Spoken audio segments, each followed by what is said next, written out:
दोस्तों, आज की हमारी कहानी है लालच का फल। दोस्तों, बहुत पुरानी बात है। एक नगर में 4 ब्राह्मण मित्र रहते थे।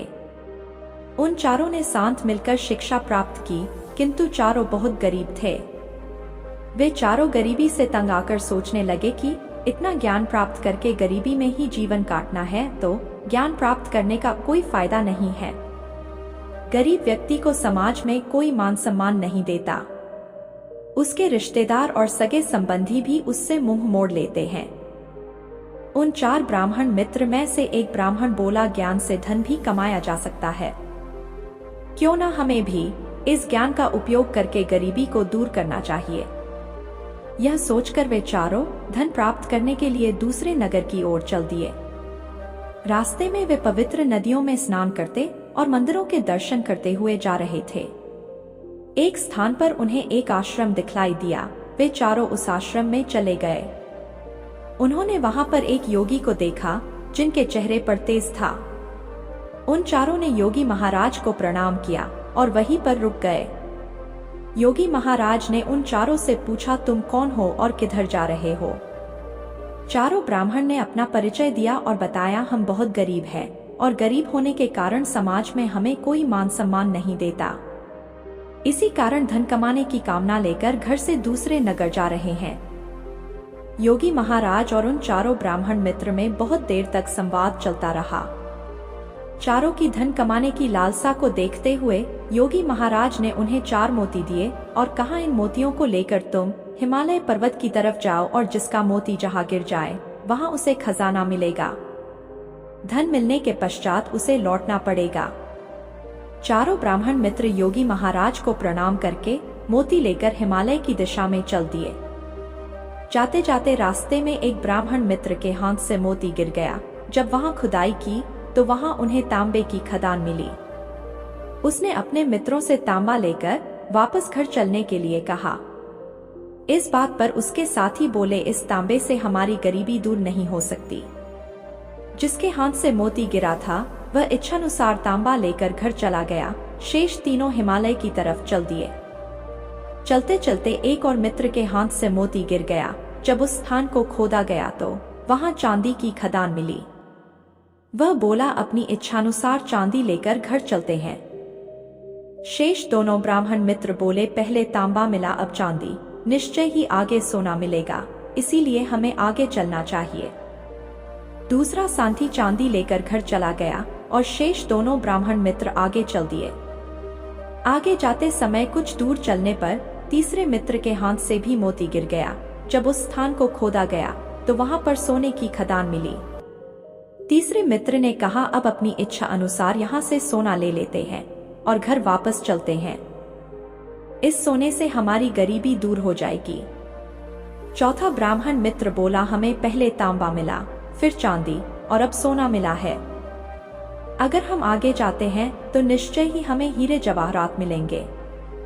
थोड़े से ही हीरे जवाहरातों से हम बहुत धनवान बन जाएंगे। हमें आगे चलना चाहिए। तीसरा ब्राह्मण मित्र बोला, मैं तो इतने में ही संतुष्ट हूँ। तुम्हें अगर आगे जाना है तो तुम जा सकते हो, मैं यहीं बैठकर तुम्हारा इंतजार करूंगा। चौथा मित्र उसे छोड़कर आगे चल दिया। रास्ता बहुत कठिन था, फिर भी वह आगे बढ़ता ही जा रहा था। आगे रास्ते में उसे एक व्यक्ति मिला जिसके सिर पर चक्र घूम रहा था। ब्राह्मण मित्र ने उस व्यक्ति से पूछा, यह चक्र तुम्हारे सिर पर क्यों घूम रहा है? अभी बात चल ही रही थी कि वह चक्र उस व्यक्ति के सिर से हटकर ब्राह्मण मित्र के सिर पर आ गया। ब्राह्मण मित्र को कुछ समझ नहीं आया और उसने फिर पूछा, यह चक्र मेरे सिर पर कैसे आ गया? उस व्यक्ति ने कहा, यह चक्र इसी तरह मेरे सिर पर भी आया था।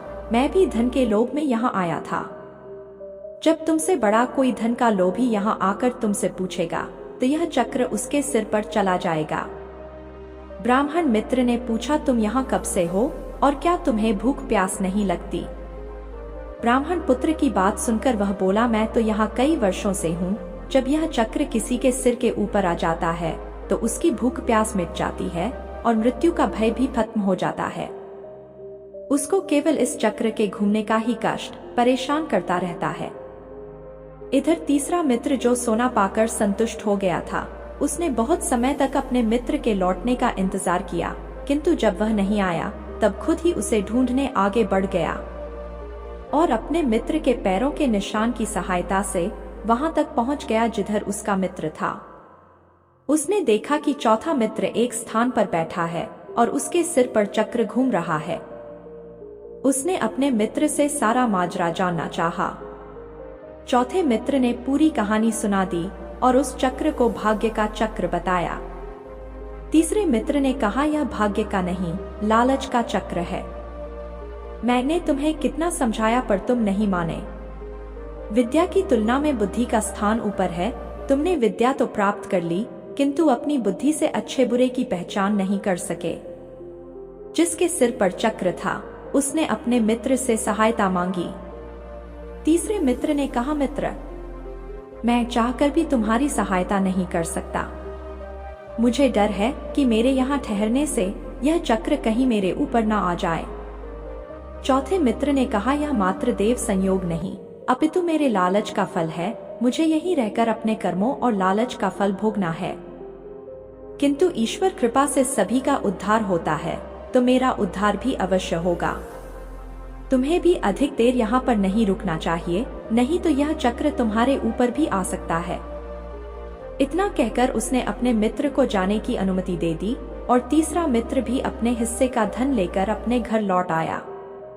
अपने कर्मों का फल भोगकर चौथा मित्र भी उपयुक्त समय पर उस चक्र से मुक्त होकर अपने घर लौट गया।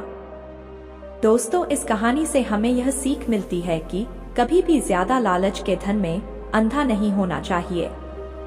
आशा करते हैं दोस्तों कहानी अच्छी लगी होगी। अगर यह कहानी आपको अच्छी लगी है तो हमारे चैनल को सब्सक्राइब और वीडियो को लाइक जरूर करें।